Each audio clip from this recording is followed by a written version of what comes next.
So we are doing school in the wee hours of the morning because we do not have time to get everything finished if we don't. So girls and I got up at 5, got our hair done. We're freezing. We are freezing. Let's see if I can...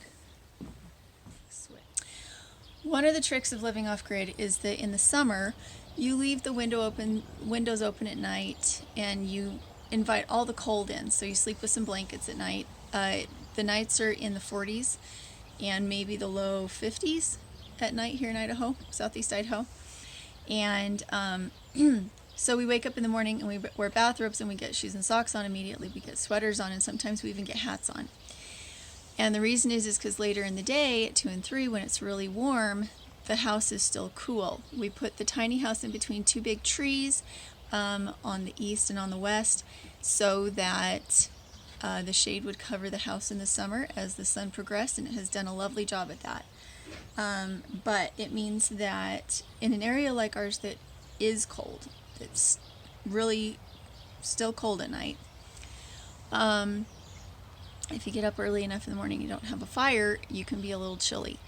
Right now, one thing that we could do is, instead of leaving the windows open at night, our house is very well insulated, but just by closing the windows and breathing in the house at night, it would keep it significantly warmer than it is. It just means that it wouldn't be as cool once we get into the warmer part of the day. So you kind of have that trade-off.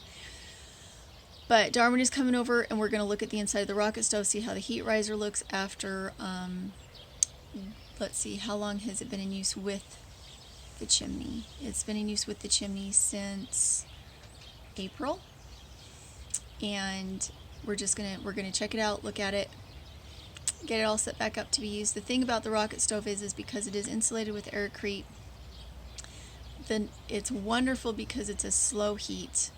You can build it up to be a faster heat, but the way it really shines is that it's a heat that is slow, not overpowering. You can heat the stove up a lot, but the heat goes into the heat sink and then comes out and is comfortable, instead of being like either you're freezing or it's a raging fire.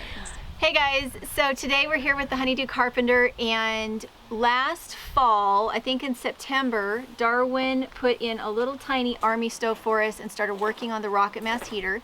Right. And we were going to try and keep it self-enclosed so that we didn't need a bench. And all of that was 1.0. 1.0 baked us out of the cabin. It was miserable to be in there when it was going, even though the stove itself was working. It was just too much stove. Oh my gosh, it got so hot. And if it wasn't running that fast and that hot, it smoked. It would not flue correctly, so it had to be just raging. Red hot. Yeah, and it was really not user friendly. Right. But the problem turned out to be, Darwin said this the whole time, he said if we fix the chimney, we'll fix the stove. That was the key. Yeah. The most important part. Like a ceramic fiber or fiberglass is like a dam. It doesn't absorb the heat and get hot. It just stops the heat and the cold or whatever from interchanging and going to each other. Aircrete does both. It's a catalyst that absorbs like a heat sink and holds heat, and it's an insulator.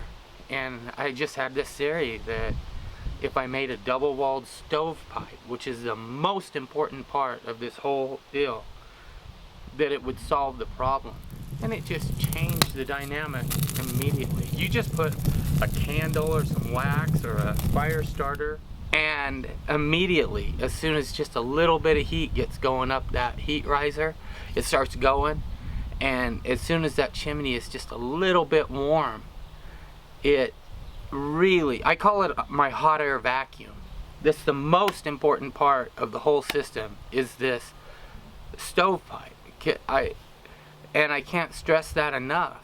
Out of the exhaust portal on a normal rocket mass stove, they require at least a 2% rise all the way up before it takes off. Yes.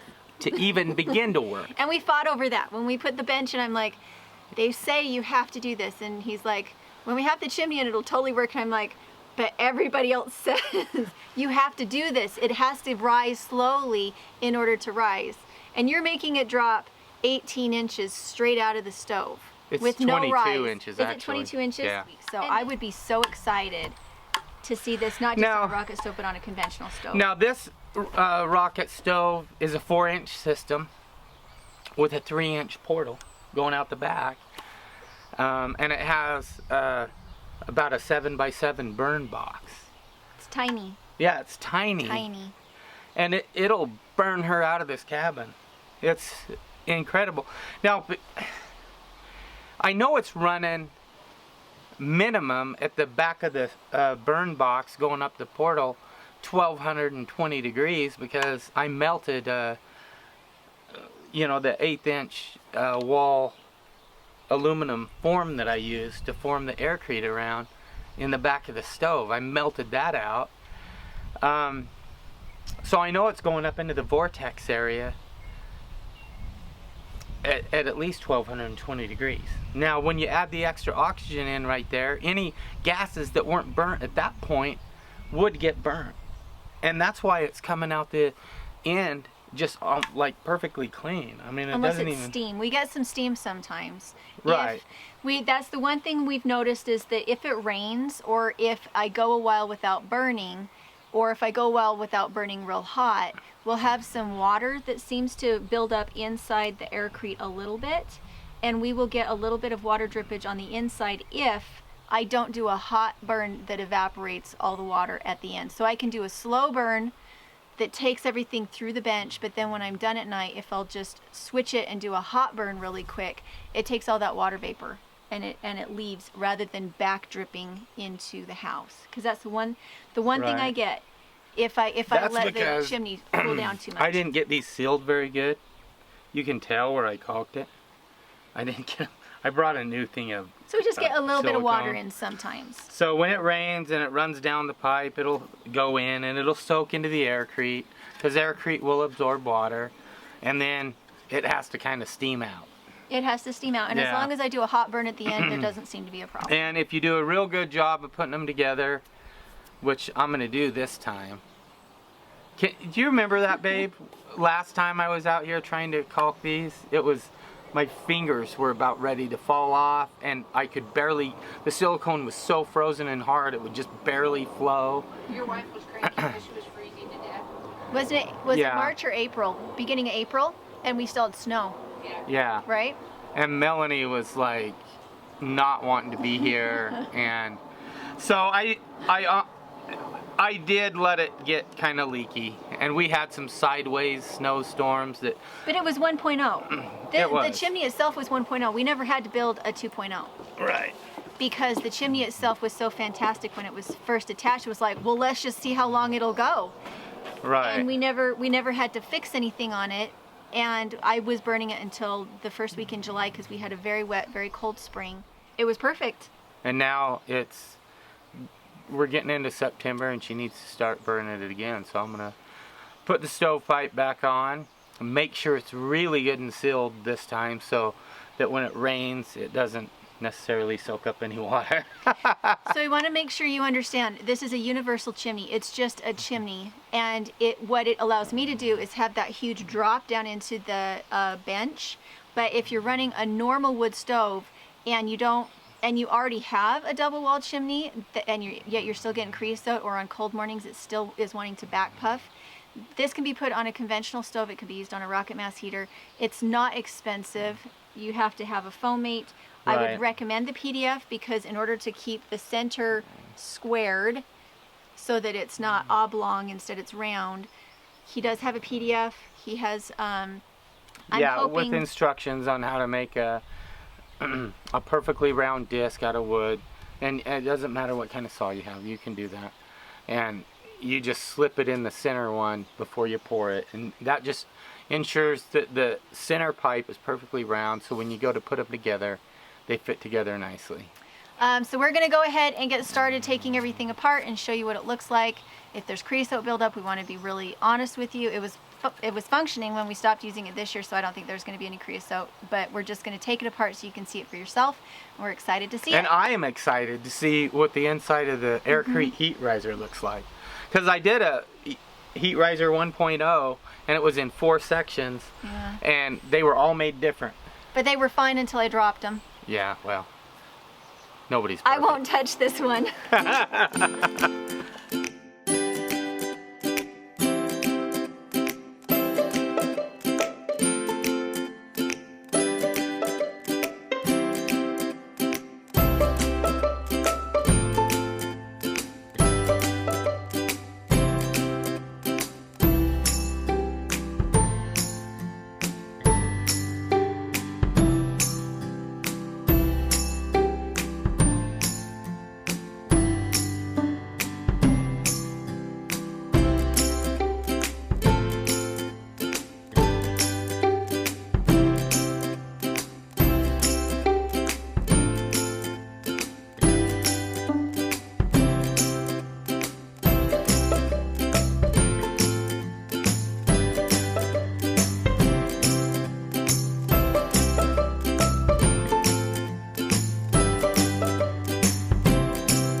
There's like a tiny film, but there's no tiny film.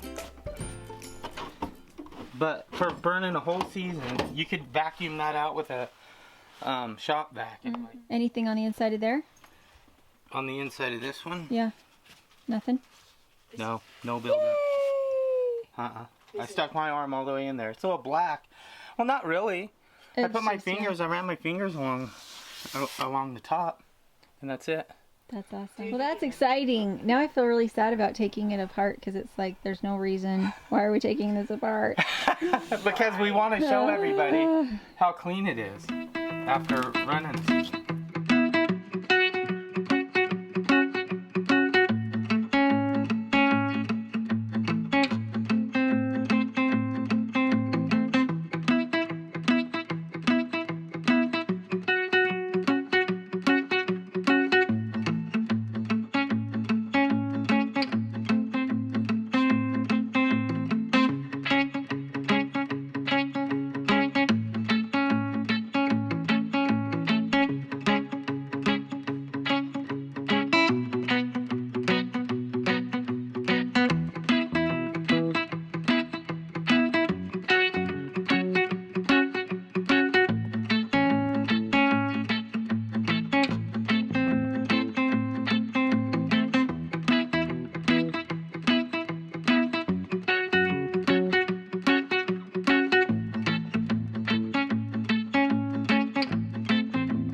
Okay, I am gonna post. I have the drawing all drawn up and ready for the chimney. And we're gonna post it on Etsy. We were gonna do it this fall, but I guess we can do it more quickly. And this is the 1822, the 22-inch drop. Did you want to turn the handle and show them how it now will suction into the bench, or do we want to let the chimney warm up a little longer? Oh, it's plenty warm, which is plenty. What's it running out here? Okay, go wash your hands. 244. So pop the valve, so now it's pulling it through the pea gravel in the bench. All right, Honeydew Carpenter, go check him out.